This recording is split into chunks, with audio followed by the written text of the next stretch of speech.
Pati po sa inyong lahat mga kababayan at mga mahal po naming taga-subaybay. Pag-usapan nga natin itong tungkol dito sa iminumungkahi at gustong ipasang batas nitong mga congressman at kung sino-sino pa, baka meron pang senador na nagpaplano din na pagbabawalan ang mga bata na pumunta sa range at humawak ng baril. Lalong-lalo na po itong si Congressman Percy Sindanya, sapagkat ito ang kanyang isusulong di umano na pagbawalan ang mga bata na pumunta sa firing range at pagbawalan na humawak ng baril. Alam nyo po mga kababayan, ang usaping ito ay medyo dapat pag-isipang mabuti. Hindi pwede na gusto mo lang na may maipasa kang batas kahit na kung ano-ano na at hindi mo pinag-iisipan. Bakit? Una, ang mga bata, may mga bata po kasi, hindi naman lahat, pero marami ang mga bata na ginagawa itong sports. Kasi sa shooting, mga kababayan, mayroon pong tinatawag na sport shooting competition.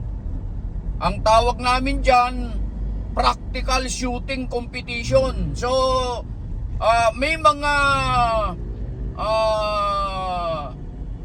team tayo, tawag sa kanila ay mga Philippine team, na lumalaban sa ibang bansa na nagbibigay karangalan sa ating bansa dahil sa shooting, dahil sa paggamit ng baril. Okay? Marami niyan. Nung nakaraan nga po mga kababayan ay na-picture sila, pumunta sila sa Senado at doon ni-recognize ng Senado yung kanilang pagtatagumpay dahil sa sila po ay nagkamit ng gold medal sa ibang bansa at nakikompete sila doon, naglaro sila roon dahil mayroon pong isinagawang competition ng lahat ng mga bansa na gustong sumali. May mga representative at tayo sa ating bansa may mga ipinadala po tayong mga representative na mga shooter at sila po ay nakapagkamit o nakapagtamo ng gold medal, silver at saka bronze medal, mga kababayan. Kaya hindi pwede na sasabihin mo, Congressman sa Percy Sindanya, na pagbabawalan mo yung mga bata kasi saan ba naggagaling yung mga nagiging binata? Yung isang kilala ko na laging world champion, world champion sa standard division, yan ay nagsimula bilang junior shooter, bata pa lang, nagcha-champion na po yan sa ibang bansa. Hanggang ngayon mga kababayan, yung junior shooter na yon na nagsimula sa bata sa pagsushooting, ngayon ay nagdadala ng karangalan sa ating bansa. Pagkatapos ipagbabawal mo, paano pa makakapag-ensayo yung bata, ma-enhance niya yung kanyang skills sa shooting competition kung hindi mo papupuntahin sa firing range? Kaya minsan, Congressman Percy Sindanya, isip-isip din, hindi pwede na, porket congressman kang naturingan, hindi ko nga alam kung paano kayo nanalo, kung ano-ano na lang ang maisip nyo, basta't may pasa lang kayong batas, kahit hindi nyo na pinag-iisipan, pinag-aaralang mabuti, marami kayong masasagasaan. Marami po kayong masasagasaan dyan. Napakarami na po ang nagre-reklamo. Diyan pa lang sa sinasabi nyong yan. Umaalma na ang mga shooter, lalong-lalo na yung mga magulang nitong may mga tinitrain na kanilang mga anak na balang araw sana ay makapagdala ng karangalan sa bansa. Bagamat ito'y hindi pinopondohan ng gobyerno. Hindi pinupuntuhan ng gobyerno. Bakit? Sariling gastos. Kung may nag-i-sponsor man sa mga shooter na ito, mga kababayan, yung mga malalaking kumpanya na ang negosyo ay tungkol sa sports na yan, at ang mga gamit nila, gadget, lahat ng gears ay mula sa sports na yan. Sila ang nag-i-sponsor, maraming kumpanya. Yung iba nga po, dahil sa galing at husay. Ito makinig ka, Congressman Percy Sendanya. Dahil sa galing at husay ng mga Pilipino, hindi lang dito sa Pilipinas yung mga kumpanya na nag-i-sponsor sa kanila pagdating sa kanilang gagamitin sa competition, pati mga kumpanya sa ibang bansa, kinukuha sila na endorser ng kanilang produkto dahil sa husay at galing na angkin ng mga Pilipino pagdating sa shooting sports. Pagkatapos pagbabawalan mo yung mga bata na pumunta sa firing range para humawak ng baril, paano pa sila matututo? Paano pa sila huhusay gagaling? Kung pagbabawalan mo yung mga bata, kaya depende yan. Alam mo, Congressman Percy Sendanya at sa lahat ng mga politiko, mga nagpaplano, mga senador, mga mambabatas na nagpaplano na pagbawalan nyo yan, na pumunta yung mga bata sa shooting range para humawak na at pagbawalan yung humawak ng baril, mag-isip-isip po kayo. Hindi ang baril ang nakamamatay, tandaan nyo yan. Uulitin ko at titindihan ko ito. Hindi nakamamatay ang baril. Patutunayan ko po sa inyo yan. Patutunayan ko po sa inyo yan. Maglalagay ako ng baril dyan, halimbawa, ito baril, ilalapag ko dyan. Kung walang hahawak yan at walang kakalabit sa gatilyo, hindi makamamatay yan kahit hintayin mo pa ang ilang taon. Basta't inilapag ko dyan. Ano ang point natin, mga kababayan? Ang baril, tsaka lang po nagpapunksyon yan sa kanyang kaukulan kapag ito ay hawak na ng tao o mayroon pong nakahawak sa kanya para nang sa ganon ay magpunksyon ang kanyang kaukulan. So kung wag nyong sisihin ang mga bata. Ang point ko dito, mga kababayan, hindi yung baril ang pinag-uusapan dyan, yung ugali. Kung sino yung hahawak, yon ang pinag-uusapan dyan. Yung mga bata na pumupunta sa shooting range, ito yung mga bata na na-train sa pamamagitan ng buong pagsubaybay at pag-alalay ng mga magulang. Ginaguide nila sila, tinuturuan ng wastong kondukta sa paghawak ng baril, yung gun safety rules. Marunong sila, mahusay sila pagdating sa mga rules ng gun safety. Kaya wala sa hindi sa baril yan, nasa tao yan. Nakabalita na ba kayo ng sport shooter? Sport shooter ang pinag-uusapan dito. Nakabalita na po ba kayo na mayroon pong sport shooter na na-involved sa ganyang mga aktibidad? Wala pa.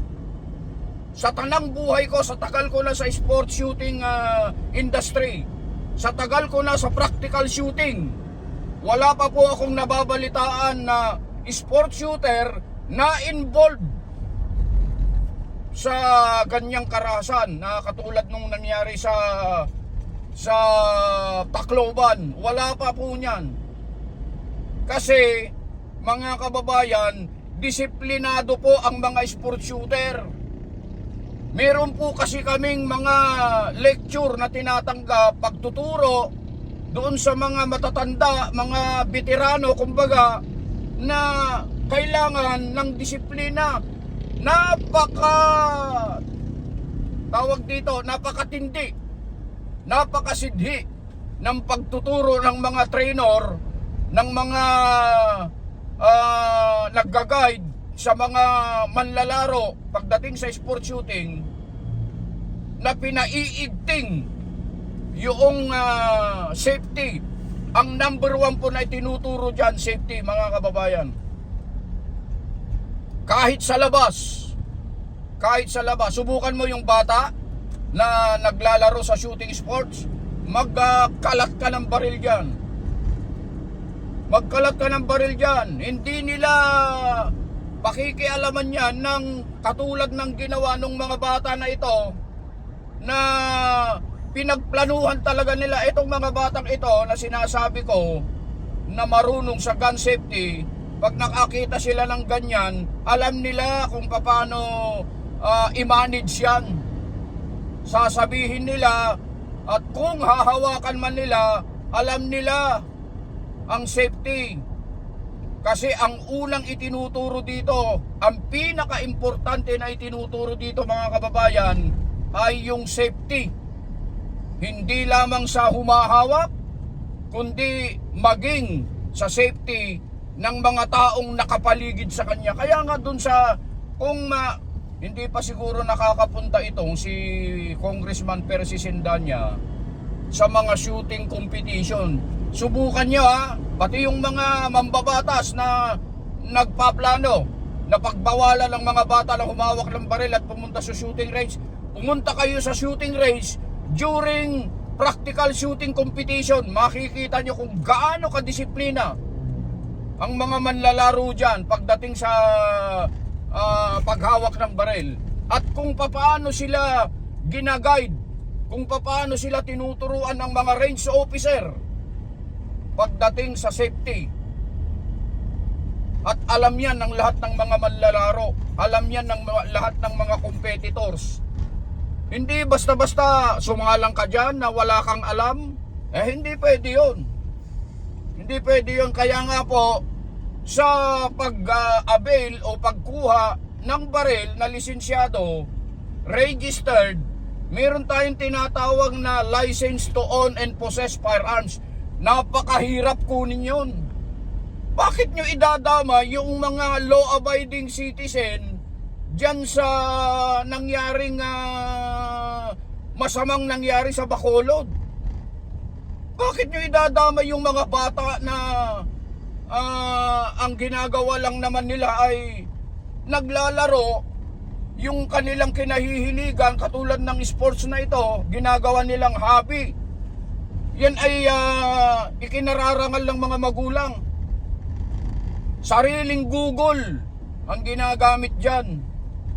Walang suporta ng gobyerno. Sa totoo lang, may mga bansa po kasi, mga kababayan, according to our research, English yun na yung mga sport shooter nila, yung mga sumasali sa practical shooting competition sa bansa nila, suportado ng gobyerno. Ginagastusan nila. Katulad ng Indonesia, Thailand, ginagastusan nila. Pinupunduhan ng gobyerno yung mga gagamitin nilang pang-insayo, mga ganyan, yung mga gears nila. Sana ganun din ang Pilipinas. Kasi napakaraming mga sport shooter sa Pilipinas, mga kababayan, na mahuhusay, na maaaring makapagbigay ng karangalan sa bansa pagdating sa practical shooting competition. Pagkatapos pagbabawalan mo yung mga bata, na saan ba nanggaling yung matanda? Di ba sa bata? Kasi dito po, mga kababayan, may mga magulang po kasi na dahil sa dito na tumanda sa sports na ito, kinahiligan na ang sports na ito, tinuturuan ng kanilang mga anak. Gusto nilang ipabana yung angkin nilang galing sa paghawak ng baril, at higit sa lahat, gusto nilang ipamana sa kanilang mga anak yung wastong disiplina sa paghawak ng baril. Na kahit na, alam nyo yung mga sport shooter na mga may edad na, mga matatanda na, yung mga may hustong gulang na, yung mga yan kahit na sa Ilocano, Sulukum, Timatana, hanggat mayroon pa siyang lugar, mayroon pa siyang lulusutan, hindi yan bubulot ng baril. Dahil alam nila ang consequence kapag ginamit nila ang baril nila, lalo na kung ito ay rehistrado. Kaya itong babalik ako dito sa sa isinusulong na batas nitong si Percy Sindanya. Ma'am ba o sir? Mag-isip-isip kayo. Hindi porket naisip nyo lang, wala na kayong maisip na ang daming batas na pwedeng yung gawin. Halimbawa, yung mga NPA, yan, yung mga NPA, gumawa kayo ng batas tungkol sa mga NPA na wag silang magparami, maiwasan ang pagpaparami nila, yan ang mga gawin nyo. Hindi yung kung ano-anong mga naiisip ninyo, yung kontra-terorismo, yan ang gawin yung batas. Yung tungkol sa pagpapaunlad ng buhay at kabuhayan ng mga Pilipino, yan ang gawin yung batas. Yung tungkol sa pagsugpo sa napakalaking korupsyon sa bansa, yan ang gawin ninyo na mga batas.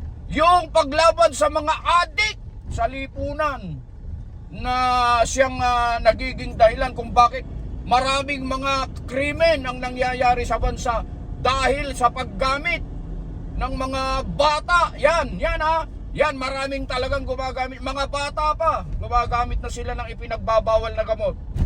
Yan ang mga isulong yung batas. Kung mayroon na, edi paghusayin nyo. Hindi yung tungkol sa pagbabawalan ninyo yung mga bata na pumunta sa range.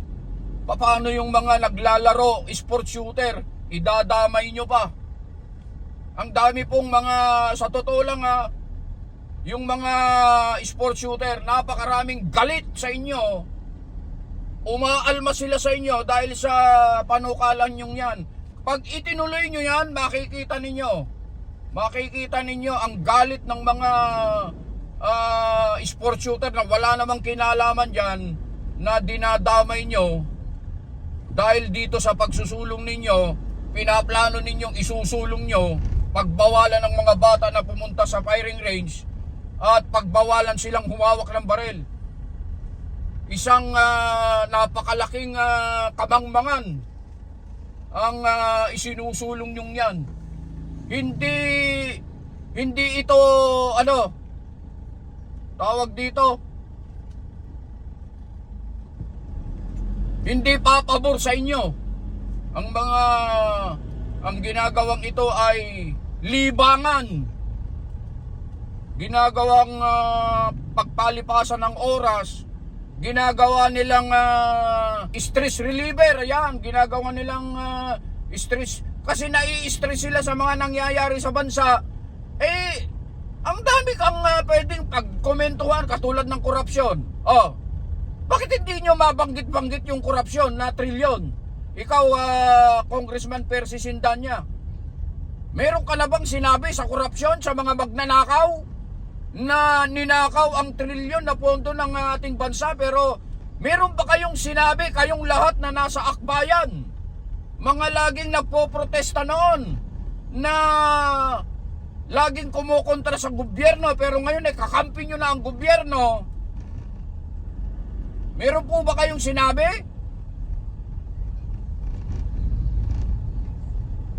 Kung ano-anong naiisip nyong batas na isusulong, wala na ba kayong maisip na mas maganda-ganda, na pakikinabangan ng lahat at gigipitin nyo pa yung mga bata na gusto ma-enhance ang kanilang skills pagdating sa practical shooting competition?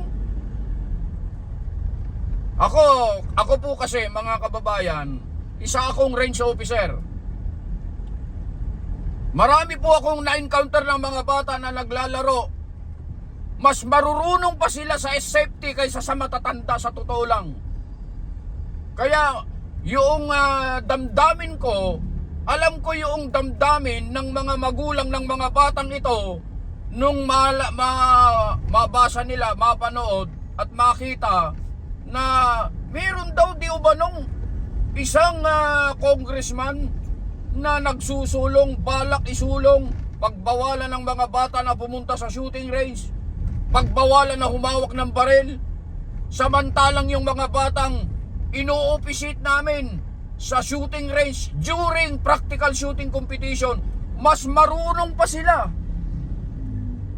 kaysa doon sa mga matatanda na may mga baril na lisensyado pero hindi alam gamitin pagdating sa shooting range o pagpunta nila sa firing range. Wala silang safety. Sa totoo lang mga kababayan, yung bata pa mismong magtuturo dun sa matanda. Hindi tama yan na tito, hindi tama yan lolo, hindi tama yan na uncle. Ganito dapat. Ganon ang sinasabi pa ng mga bata. Bakit ganon? Kasi natuto sila ng tama at wastong paghawak at disiplina sa baril. Huwag mong lalahatin, Congressman Percy Sindanya. Huwag mong lalahatin. Kung ipipilit nyo yan, ay nako, marami pong magagalit sa inyo. Marami pong magagalit sa inyo. Isa na po kami doon na hindi sang-ayon dyan sa batas na isinusulong ninyo. Kasi marami po kaming mga kaibigan, kakilala, hindi lang sa aming bayan, kundi sa buong Pilipinas, na ang ginawa po nilang sports, sa halip na mapunta sila at mabarkada sa mga naglalaro ng mga games na nakaka-impluwensya ng kanilang utak para gumawa ng krimen, kasi isa po talaga yan sa factor kung bakit may mga bata ngayon na matatawag nating medyo mapupusok ang kanilang mga dugo. Konting problema lang, konting diferensya lang ay dinadaan na kagad sa away. Yan, isa po yan na factor, yung video games, pag lalo na ang games ay yung ma-upgrade mo yung sandata mo, ma-upgrade mo yung kung sino ka, hanggang sa magkaroon ka ng maraming gamit, sandata, ganon. Ayun. Pero itong mga batang ito, kaya nga dito sila nag-focus para lalo silang madagdagan yung kanilang pagpipigil sa sarili. Iyon ang pinaka-importante dyan yung self-control. Subukan nyo, yung mga talagang shooter, subukan nyo, i-provoke sila. I-provoke nyo. Iiwas lang yan, pagtatawanan lang kayo nyan. Pagtatawalan lang kayo nyan. Ang sasabihin lang nila sa inyo kapag pinoprovoke nyo sila, lalo na kung hindi naman nanganganib ang kanilang buhay, mas mahal pa itong gagamitin ko na mani. Mani ang tawag namin sa mas mahal pa ito kaysa doon sa gagamitin ko sa'yo. Ibig sabihin, mas nasasayangan pa siya sa bala na gagamitin niya sa'yo kaysa sa buhay mo. Parang ganon ka-importante at ganon. Kaya namin sinasabi ito para ipakita sa inyo yung mataas na uri ng disiplina sa sarili ng mga sport shooter. Mga kababayan, medyo binigyan lang natin yan ng konting komento at reaksyon yung isinusulong ni Congressman Percy Sindanya at kung sino man pa ang nagpaplano na mga mambabatas na isulong yung pagbabawal sa mga bata na pumunta sa shooting range at pagbawalan yung mga bata na humawak ng baril. Depende po yan. Hindi lahat. Marami pong magagalit sa inyo. Mga kababayan, yun lang. Maraming salamat po sa inyong panonood. Ako po si Jazz Vlog. Bumabati po sa inyong lahat. Isang magandang araw, anumang oras at araw ninyo mapanood ang video ito, pakishare nyo po ito para nang sa ganun maraman ng ating mga kababayan, lalong-lalo na yung may mga anak na tinitrain, hinuhubog, maging sport shooter, pakinabangan po nila ang video ito. Salamat po at mabuhay po kayong lahat.